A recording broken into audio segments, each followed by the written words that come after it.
What's going on, everybody? It's David from the 80s, and you're now entering the Cinema Chop Shop, so park your ass right there. And while you're there, don't forget to hit the like, the share, the subscribe button. Also, if you check the link below, you see a Patreon account. If you click it, you become a member. All you got to do is try, recommend movies and music and trailers for me to react to, so click the link. Now, with that being said, don't forget to like this video, and let's go ahead and get into what we're all here for. Your Honor, episode 15, or season 2, episode 5, however you watch the show, or however you're familiar with it.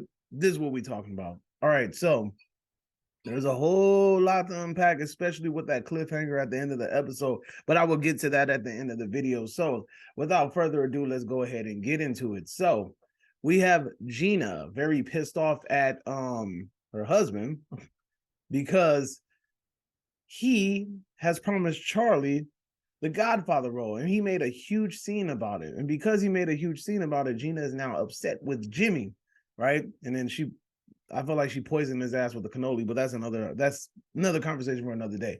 But anyway, ever since Gina's dad has come back into town, she's been making some straight bitch moves. Like she's been kind of feeling like she's trying too hard to be that my mafioso, my boss female character. And like, I'm not like 100% buying it. I don't know if you guys are, but me personally, I don't see her as a threat. I see she really comes off as she's trying really hard to come off as a threat, but I don't really see it. But there has been hints and rumblings that, she keeps mentioning her family name, and she's saying her family name.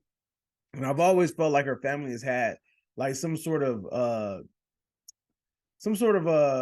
input in Jimmy rising to power, and it seems to be revealed. Like Carmine came out and was like, well, there wouldn't be a you without me, like, because we are the ones that backed you, and because of our backing, you're where you're at right now.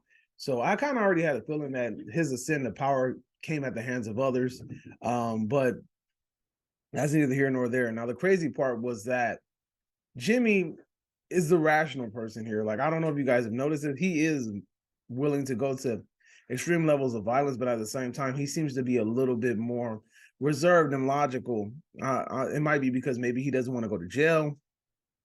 Maybe he doesn't want to face prison time. But at the same time, he seems to be a little bit more logical in the decisions that he makes. And one of the things that he does is he goes and talks to Michael about trying to convince Charlie to give him the Baxter district location, right? He talks to him to do that. And the reason why he does that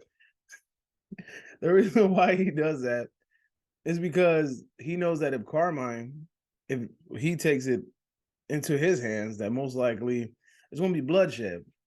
Because if I'm not mistaken, he mentions like, oh, it wouldn't be the first time that we kill somebody, or it wouldn't be like, that's not the first time we did it, or that's not unfamiliar territory, so meaning that he's willing to go that route in order to get what he wants. Now eventually, like I said, Jimmy goes to Michael, talks to Michael, and Michael goes to Charlie and confesses, right? Which I think he should just did since the beginning. I really feel like Michael should have confessed to Charlie. There's no way he would have got through this whole situation without eventually telling Charlie what's really going down, because Charlie's a pretty logical person. He's going to see that Michael's up to something. So Michael should have just been upfront with him from the beginning and told him like, hey, you know what? I'm wrapped up in this Fed case. This is what I need. This is what they want from me. And, this is what it is. And Charlie would have got mad at him and eventually got over it. They would have crossed that bridge when they got there. But the fact that he was holding out and basically barely told Charlie right now, I don't know. This might be one of those situations where the relationship might not be like able to be mended. But moving on. Eventually, Jimmy mans up and yells at freaking Fiona or Sophia. Why I call her Fiona? Shrek. Sophia. He yells at her and tells her that she's gonna have a baptism. She agrees, but only if Charlo could be the godfather. Now, I'm not gonna lie to you. I have a weird feeling that she might die eventually. I don't know when. I don't know why. I hope I'm wrong. I low-key feel like she's gonna die somewhere down the line, but we'll see if my assumption is correct. But anyway, to the point. I also think that she's gonna throw in her dad's face that the only reason that she even considered the baptism is because of Michael. I really think that that's gonna be one of the things, and it's either going to piss him off or he's going to realize that Michael's actually an asset, more of an asset to his family than he thinks, regardless if Gina likes it or not. Anyway, moving on. So we have the drama unfolding with Big Mo, Little Mo, right? So Little Mo is tied up in a room. Basically, everybody thinks it's curtains for that man. And Big Mo comes in and, she's holding him hostage. She's trying to see what to do. Now, me personally, I think that she was going to kill him. I think she was going to kill him. And I think her little talk with her little girlfriend kind of changed her mind. She only whooped his ass and then left him out stranded somewhere. But here's the thing, though. I've always felt like Little Mo, that Big Mo, has been pretty lenient on people. Like, she doesn't seem to be irrational. She doesn't seem to always like go to huge extents to hurt people. Well, she hasn't shown that ability yet, but it doesn't mean that she's not willing to go there. But I mean, it's just something that I have not seen yet. But she seems to be very logical and very, very forgiving. But I feel like when we see her just like cut loose, it's gonna be crazy. And then also, that drug dealer rolling up in her neighborhood and her telling him that was a big mistake, and her basically taking in that order for that huge amount of drugs.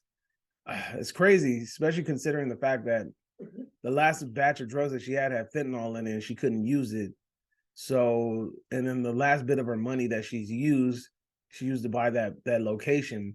So overall, it's just showing you that she's kind of working with nothing right now. So her back is against the wall. She's bluffing. She's trying to like play it up, but we shall see what happens when we cross that road. But I personally think that she's going to eventually run into problems with that cartel, and eventually drama is going to ensue, and another storm is going to come down to New Orleans in the form of gun, bullets, and rain. But the one thing I really like about this show is the fact that they're expanding. You know what I mean? Like, again, we've talked about New York, we've talked about Italy, we talked about Houston, we talked about the cartels and shit like that. And this is meaning that this world is continuously growing. Now, I learned something that apparently that this show is based off of an Israeli TV show. I had no clue about that, and I think that's really cool that we have an American adaptation of an Israeli show. And I think it's really cool when they go take concepts and ideas from other countries. So that's pretty cool. But we'll talk more about that later. But let's go ahead and get into the big thing. Michael eventually says, "You know what? I'm done. I got threatened by Jimmy. My life is at stake. I can't even be around my grandson. Like, only thing that this has done has brought me more heartache. I'm done. I'm out." And Rosie Perez's character was like, "Oh, so you out then?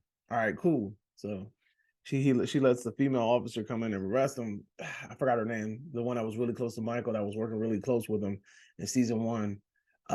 She arrests him. She puts him in a room, and he's just sitting there, just like whatever. Well, all of a sudden, they ask him, "Hey,